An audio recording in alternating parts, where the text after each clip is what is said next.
चांद पर फतह करने के बाद अब सूरज की बारी। इसरो ने अपने सोलर मिशन के लिए कर ली पूरी तैयारी। लेकिन क्या इसरो को अपने पहले सूर्य मिशन में मिलेगी कामयाबी?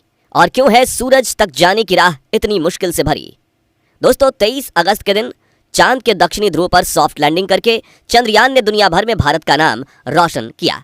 दुनिया भर में इसरो की इस कामयाबी का डंका बजने लगा और प्रधानमंत्री नरेंद्र मोदी ने भी 23 अगस्त के दिन इस ऐतिहासिक दिन को नेशनल स्पेस डे के नाम से घोषित कर दिया था।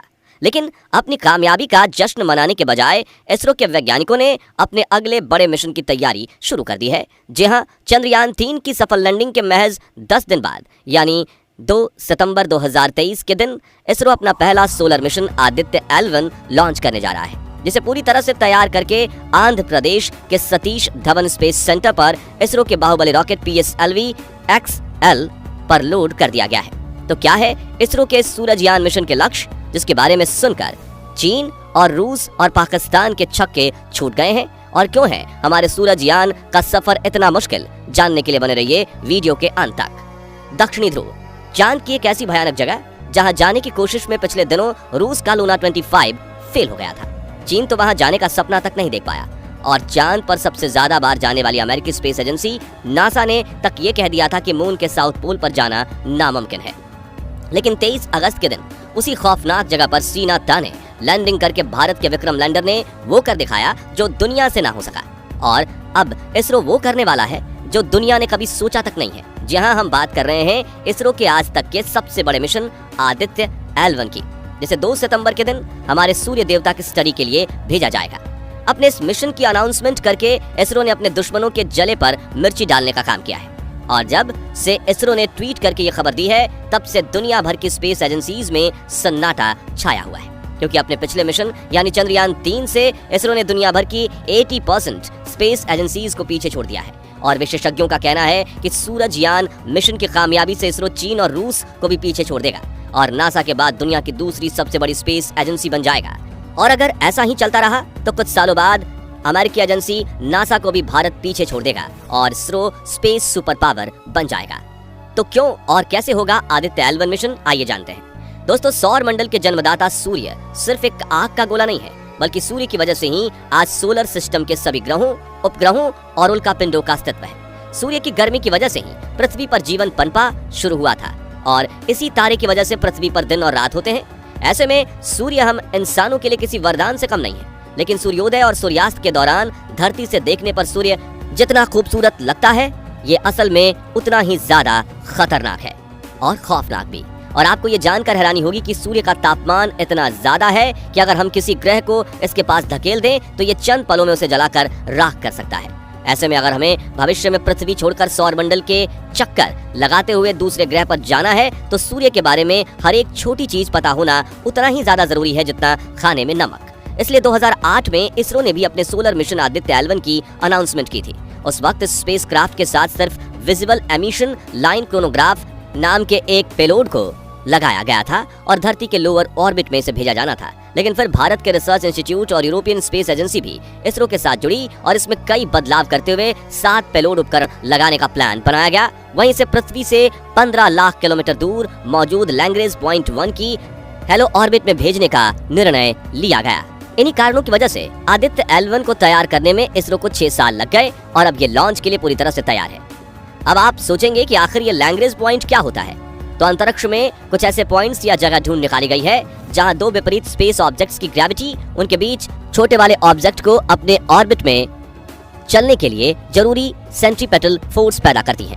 इस ऑर्बिट को हेलो ऑर्बिट कहते हैं और पृथ्वी के आसपास ऐसे 5 लैग्रेंज पॉइंट हैं, जिसमें से पृथ्वी और सूरज के बीच सबसे करीबी लैग्रेंज पॉइंट L1 है, जो पृथ्वी से करीब 15 लाख किलोमीटर दूर है। जी हाँ, ये दूरी चांद से करीब 4 गुना ज्यादा है, यानी कि आदित्य L1 चंद्रयान 3 से 4 गुना लंबा सफर करने वाला है और इसे अपनी तय की हुई जगह यानी लैग्रेंज पॉइंट 1 पर पहुंचने में पूरे 109 दिन लगने वाले हैं, जबकि चंद्रयान 3 को 42 दिन का समय लगा था। इसी बात से आप ये अंदाजा लगा सकते हैं कि इसरो का ये मिशन कितना बड़ा और कॉम्प्लेक्स है। हालांकि भारत का यह स्पेसक्राफ्ट पृथ्वी के ऑर्बिट में रहकर भी सूरज की स्टडी कर सकता था, लेकिन इसरो ने अपने सूरज यान को इतना दूर भेजने का कदम इसलिए उठाया क्योंकि इस पॉइंट पर कभी कोई सोलर इक्लिप्स यानी सूर्य ग्रहण नहीं लगेगा। इसी वजह से आदित्य L1 24 घंटे 365 दिन बिना किसी परेशानी के सूरज पर नजर रखते हुए उसकी स्टडी कर पाएगा और दुनिया के सामने सूर्य के अनेकों रहस्यों से पर्दा उठा पाएगा।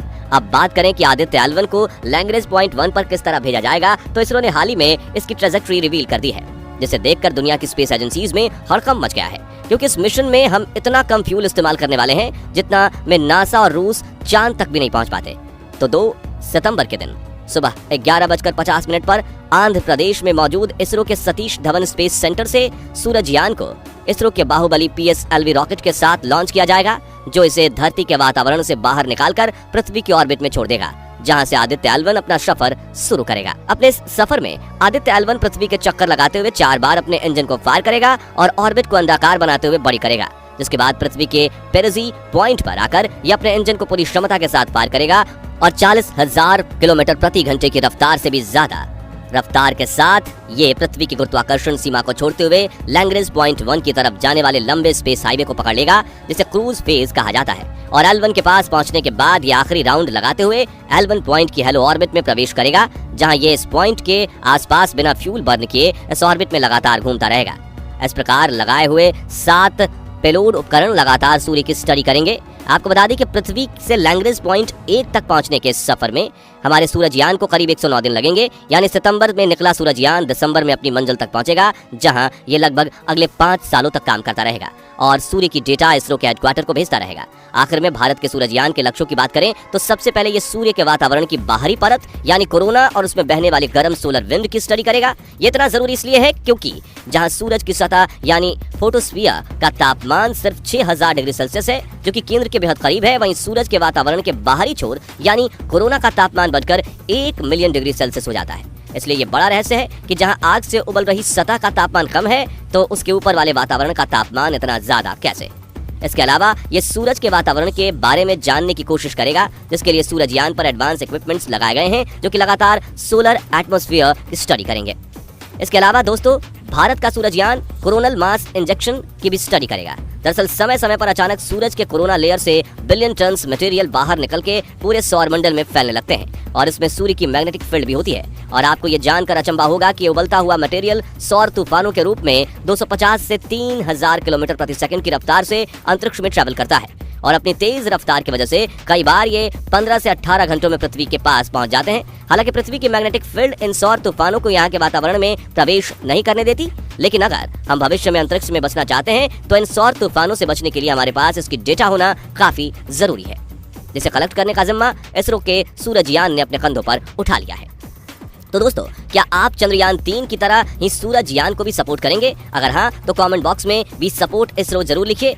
और वीडियो तो पसंद आया ही होगा, तो जल्दी से इसे लाइक और शेयर कर दीजिए। साथ ही जानकारी से भरपूर ऐसी ही कमाल की वीडियोस देखते रहने के लिए हमारे चैनल को सब्सक्राइब करके पास वाली घंटी जरूर बजा दीजिए। और अगर आप ये वीडियो फेसबुक पर देख रहे हैं तो हमारे फेसबुक पेज को लाइक और फॉलो कीजिए। धन्यवाद।